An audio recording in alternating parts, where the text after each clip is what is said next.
welcome back to another episode of Señoritas with Cristo. Today we're going to talk about spiritual warfare because for some reason the churches don't want to cover it enough, and I feel like it's very important to know these things. So ever since I was little, I remember just having nightmares of all kinds, like witch nightmares, demons, like scary things. I've even dreamt of what I thought was hell.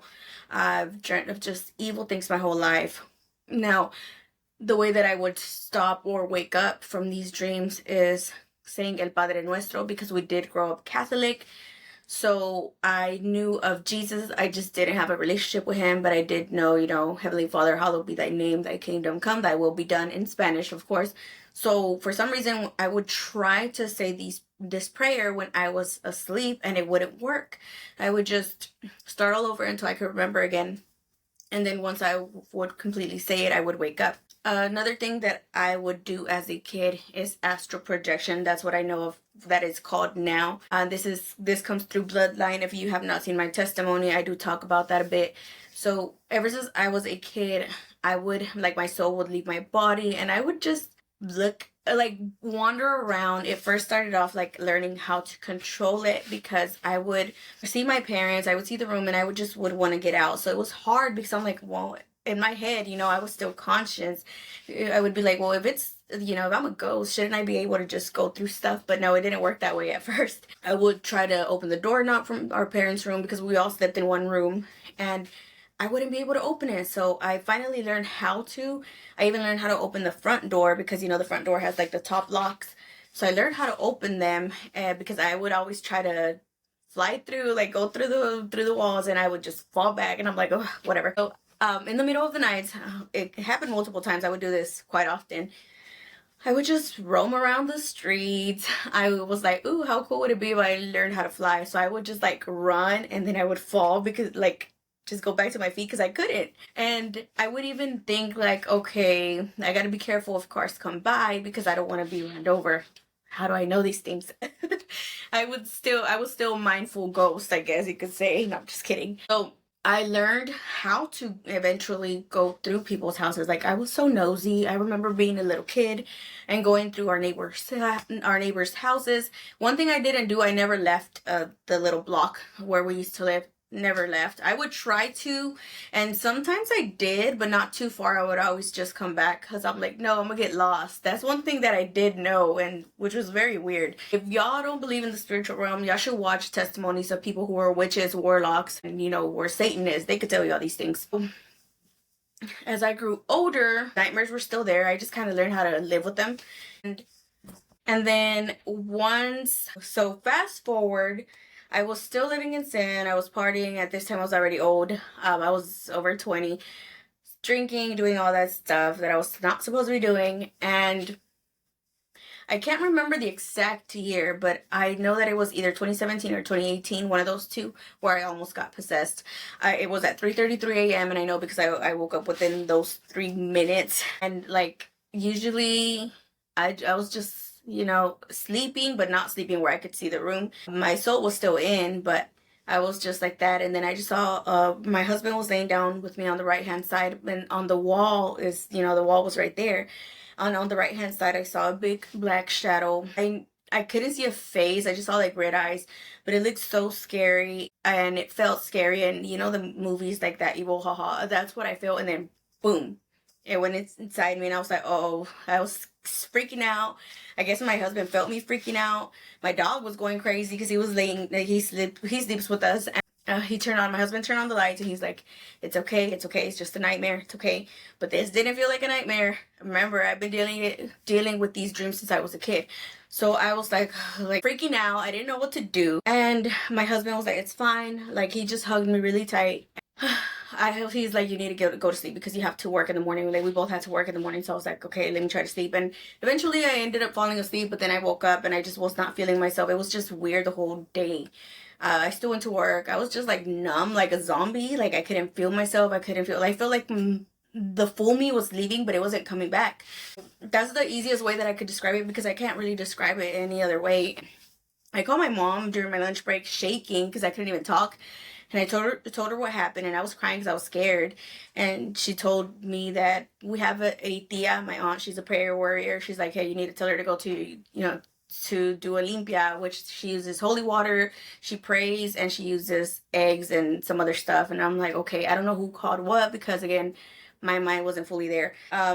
So once my aunt went, I felt chills, and I felt cold, and she was praying and praying. I felt like that thing didn't want to leave. So I was like, I closed my eyes, and it was just the weirdest thing ever. I finally felt the chills, and like it was leaving, but some of it was still kind of there, which was weird. But I started slowly feeling better little by little, and she told me that I need to turn on the candles of Archangel Michael, which San Miguelito she called him, and I didn't know that was idolatry, but I was worshiping that archangel for a long time. The times that I didn't turn on the candles, it's when I would get the nightmares.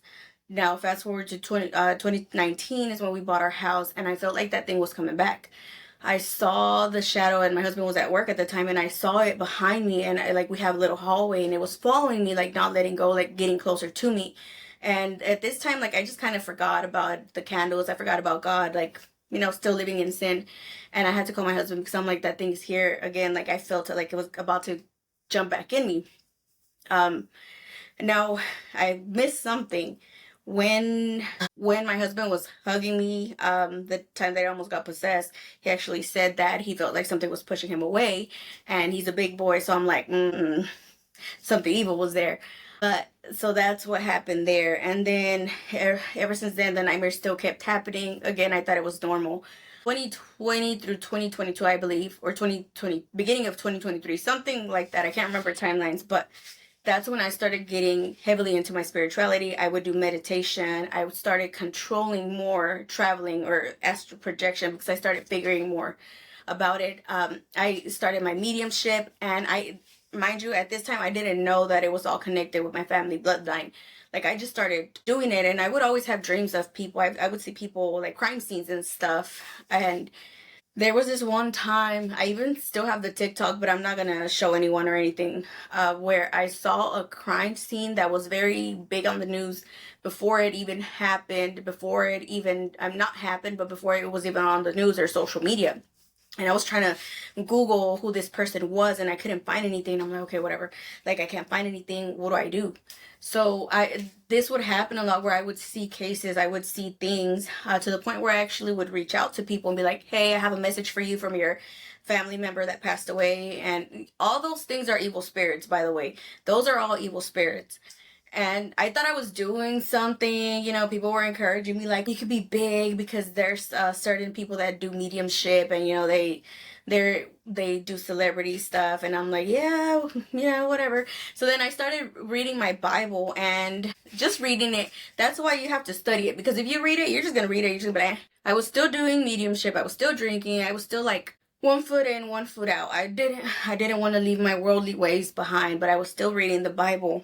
I remember I saw this video, I think it was 2022, end of 2022. I cannot remember the exact dates, but I started reading the Old Testament, and it said something about no mediumship, and I was like, oops. Yeah, I need to stop. So then I was like, okay, I need to stop this, and I need to stop traveling, because that's just something that I learned how to do. And I actually like leaving my soul. Like, I would go to different places. And that's when the spiritual warfare happened, because that's when the enemy knew that I was not trying to be part of that stuff anymore. I was not trying to live in sin anymore, because I was trying to stop drinking. I was trying doing all these things. And the moment that I try to stop is when the spiritual warfare fully began, which means that I would feel things around me. I would hear voices. Like, in certain times I would tell my husband, what did you say? Because I would hear like a man voice, like creepy stuff, lights on and off. The radios would turn on and off. A lot of things would happen, things falling. It was very bad. Like, I was still a chicken. I would turn off the lights and I would take off running because I was so scared. The fear is the number one thing that the enemy holds against you. Like, that's the power, fear. So I still kept dealing with the spiritual warfare. I just kept praying. Some point, I'm not even gonna lie, I feel like I was going crazy, because it's like the enemy fills your thoughts, and it's sometimes your flesh too. Your flesh and the enemy is like so many evil things just crossing through your mind, and scary things, and you're just like, please Jesus, please Jesus. And for so long I'm like, Jesus, why isn't this working? Like, it happened for months. And I just kept praying. I didn't lose my faith. Until ending 2023 is when I got baptized. That's when I'm like, all right, I've already read the Bible, fully read the Bible. I'm going to start studying it. I started studying it, and all glory to God. The nightmares were slowly stopping. And so in 2023, since my nightmares were stopping, I remember this one clear dream that I had. It was like this big, empty, creepy place. And it was like under earth, right? There was a big hole up there, and I don't know why I was there. I don't know what I was doing there, but it was creepy. And there was like some doors, kind of like a saloon, but like a creepy, bloody saloon on the left side. And I was like, okay. And there was this woman that was outside, like looked like a creepy witch, very creepy looking witch. She tried to come after me, like trying to grab me for me to stay. And I'm like, nope. And I was like, Jesus, Jesus, Jesus. Just running, trying to get back up the hole. And boom, I wake up and I'm like, okay, that was weird. So I was still afraid. Now, 2024, as y'all know, that's when I began the women's ministry in February 2024, like fully. Nightmares weren't as bad. I actually started praying before going to bed and when I would wake up. So they kind of calmed down. Now, a couple of days ago, I dreamt the dream, like completed the 2023 dreams. Remember I told you about that creepy saloon? Well, this time it was different. I was there, and they were just evil spirits, just like demons. Evil spirits, they were just staring at me, but like laughing at me, making fun of me that, Jesus isn't real, Jesus isn't coming, like just blabbering, just running their mouths. And I'm like, oh, whatever, I don't care about y'all. Like, I know my Jesus, right? And I was just looking around, because in my dreams, in my nightmares, I always feel like I'm alone. Even though I know God is there, even though I know that I'm not alone, I feel alone because there's no presence that I see, right? And I was looking around like, where's Jesus? Like, I keep calling him, where's Jesus? And I kid you not, guys, this was so beautiful. The skies open and he came. He came and I couldn't see his face, and it was driving me nuts. So I want to see his face.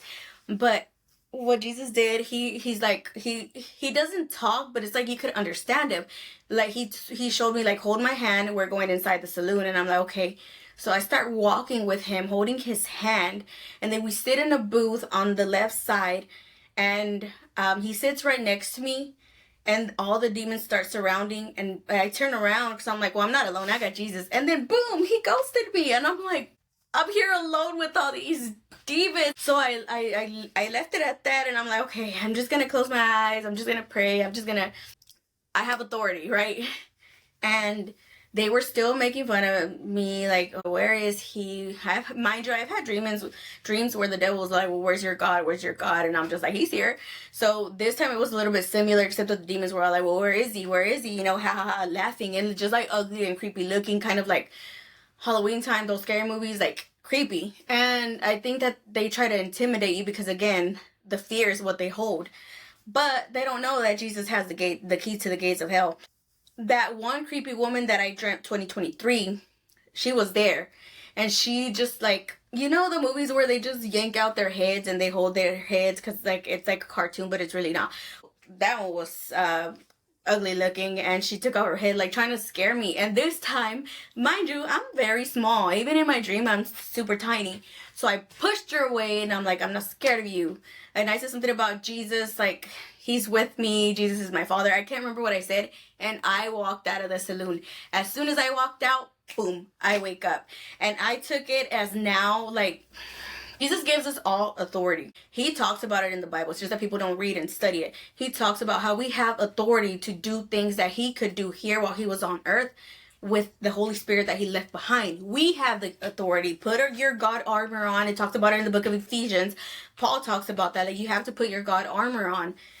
And that's what I felt like. This was the moment of wake-up call where I'm like, okay, I need to do the Lord's work. And I honestly feel, because I was so connected to that spiritual realm, is like God's on my side now, and we're going to do great things. He's going to do great things. Use me as his vessel, because I have no, it's just me. He's just using my soul. He gave me the soul, he could use it.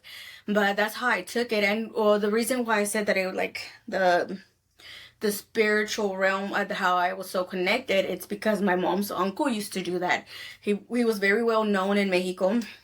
And the place where we're from, like, everybody knew him. People would go look for him. My mom doesn't have many details because she is the youngest from all of her siblings. So just little things that she remembers is just that he was very well known. That people would go to him to get healed. And that, like, he would roll up a spiritual blunt with weed and other stuff and just roll it up. And then he would put a towel over his head and with the smoke, but that's how he started connecting to that realm. So he was very well known over there. And usually Jesus talks about this too in the book of Matthew, how when the demon leaves, he tries to find another house. And I think that was this case with this one, is my mom's uncle passed away, and the demon or whatever it is that was messing with him or he was doing work with was trying to find a house, and it landed on me. And that's how I was able to do astral projection and everything that I was doing as a kid. And that's why I would always have nightmares and stuff, but that's not from God. None of that is a gift. Now, God does give you different gifts of healing, gifts of prophesy, like all these kinds of gifts, but that's not it. Now, I know that because I've been so connected to that realm, I know that God will be able to use me to heal people. I don't know in what way yet, but I just know that he, that was a confirmation of that dream, was like, I'm ready. I'm not scared anymore. Let's go. Hopefully this episode sheds some light on the spiritual warfare. And, like, again, please watch other people's testimonies that did witchcraft and Satanism and all that stuff, and they came to Jesus. They'll tell you, they'll explain maybe better than I did, because I'm not good at explaining, but they'll explain all this stuff to you. But God bless, guys. Go in peace.